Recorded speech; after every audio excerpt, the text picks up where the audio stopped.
There has been so much news, craziness going on about the changes that might be happening in the world of real estate. So I thought it might be helpful to do a few videos where we just take this bit by bit and explain some of it, maybe how it is currently and what is proposed to happen beginning in mid-July. Hey everybody, I'm Celia Klein. I'm a licensed real estate agent in South Carolina. I'm with High Garden Real Estate and I serve the Myrtle Beach market. So again, bit by bit. This video is going to be about a document called the Buyer's Agency Agreement. And this is something that I review with my clients and we discuss and go over it before I even show a single property. So when we hear the word agreement in legal terms, that's a legal binding agreement between two parties. And in this case, the parties are going to be the buyers, the consumer, and actually the real estate firm. So in this case for me, High Garden Real Estate. I serve as a representative of the firm. And so it is binding, so it is a pretty important document. If you are, coming, so many people move to the Myrtle Beach area from other states, and there are a lot of states that you've never seen this document before. We're very fortunate in South Carolina that, for example, I've been using this document for years, but now it's a required document, and it's in July, it's going to be required everywhere. So we're very fortunate that the state of South Carolina has actually been ahead of the game on this one so that people are pretty familiar with this document. Now, the document's about 3 pages long. It's going to describe the responsibilities of the firm to their new client. And conversely, it's going to talk about the client, meaning the buyer, their responsibilities in this agreement. So it is indeed a two-party partnership. Now, the paragraph that everybody wants to talk about or make sure they understand clearly, of course, has to deal with how the firm is getting compensated for the services they are offering throughout this transaction of finding a new home or property. And so it actually offers several options. One is going to talk about that it could be a percentage of the total purchase price of the property that you go under contract and close. It's important to close on. And then the other one, there could be a retainer fee, there could be a flat fee, there are multiple options. Right now, most firms work off a percentage of the total purchase price. So for example, just for the sake of explanation, we're going to say that High Garden Real Estate wants 2.5% of the purchase price as their compensation. Just again, for example. And the paragraph tries to cover all types of scenarios, all right? So it says, while the seller may offer some type of compensation to a buyer's agency for bringing them a buyer, that can vary. It can go 2.5%, could be 3%, could be 2%. So it's going to change. Now, it says in there that the broker, and in this case, whenever you hear me say the word broker, that means the firm, and whenever you hear agent, that's the individual representing them. So let's just, for the sake again of this video, that's how we'll define it. The paragraph says the broker is going to make every effort to get that compensation through the means of the transaction. That could be from, again, like we just said, the seller offering a buyer's agency fee. They may also offer what are known as seller concessions. That usually is in the form of helping with closing costs. And so that's where we're going to start first.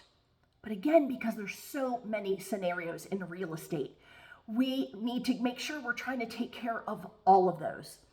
Perfect example, for sale by owner. You've come into town and, we've looked at a few homes together. And then maybe as you're driving back to your hotel, you see a sign for sale by owner. You look and you go, oh, that's really nice. And the people happen to be in their front yard. And before you know it, you're chit-chatting, you've fallen in love with this house and you've told them that, you have an agent And so you say, Celia, can you give them a call? We really feel like this is the one. Let's work this out. And I go, oh, this is great. Sure, let's give them a call. So I give them a call and I say, so as you know, I'm representing the buyer, and we wanted to see if you were, as a part of your sale, offering any buyer agency compensation. And immediately they go, no.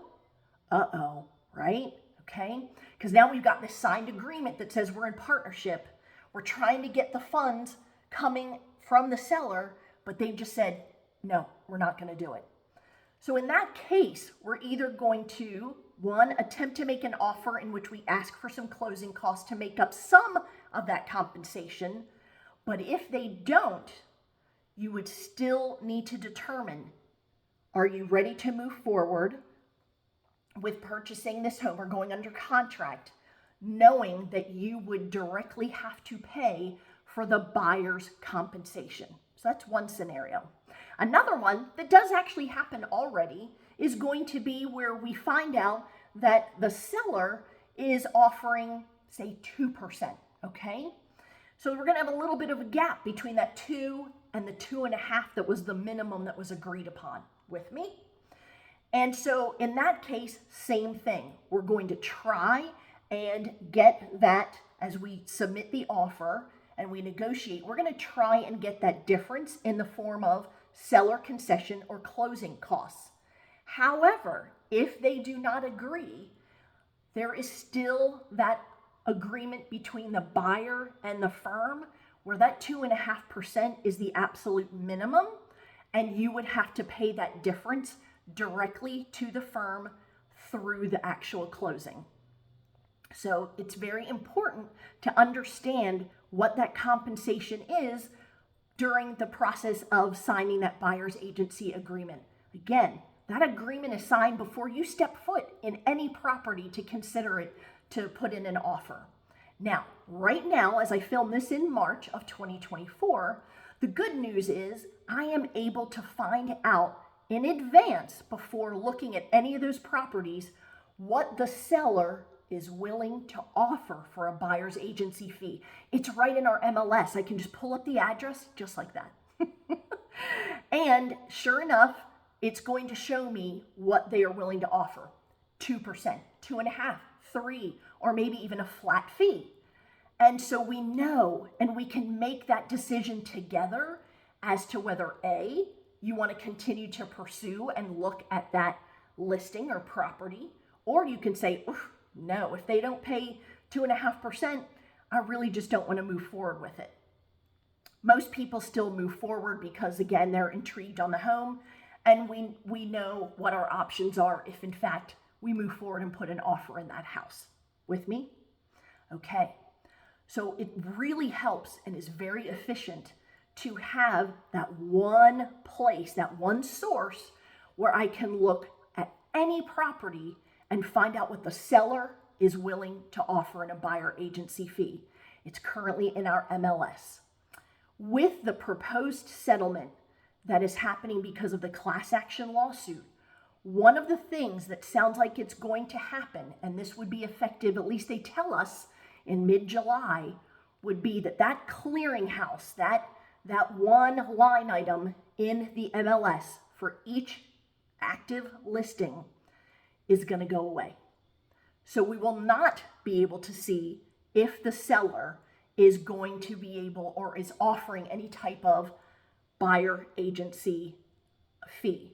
Now, does that mean that sellers aren't going to do that anymore? No, they can totally do it. We just have to work harder to find out which listing is offering what. It made it so much easier, honestly, efficiency-wise, to do that. But some of the reasoning behind that, if we flip the coin, is they say that there were some agents who weren't even bothering to introduce their buyer clients to some listings that might have suited them well, simply because the buyer agency fee wasn't the amount they wanted it to be. That's all I'll say on that education part right there. So again, when we come to July, that amount that we're used to seeing in each listing's description on our end, the internal side of MLS, will not be there anymore. And so we're just going to have to find a way to find out. We don't know if that's to call every listing agent that of the properties you're interested in looking at. We're just going to figure it out. But at this point in time, again, taking little bites here, I really wanted to focus on the actual buyer agency agreement document. So when it's sent to you, and first, most of my clients, it's sent when they are somewhere else, another state. They're home, they're not here in Myrtle Beach, it's usually not in person. So they're having an electronic signature document. Please, please, please, please, do not do that document on your phone. Get it on a bigger screen. Print it out. Please review it. It is a legal contract. So you want to make sure you understand it. And if you don't, any part of it, that's what I'm here for. I'm here to explain it. I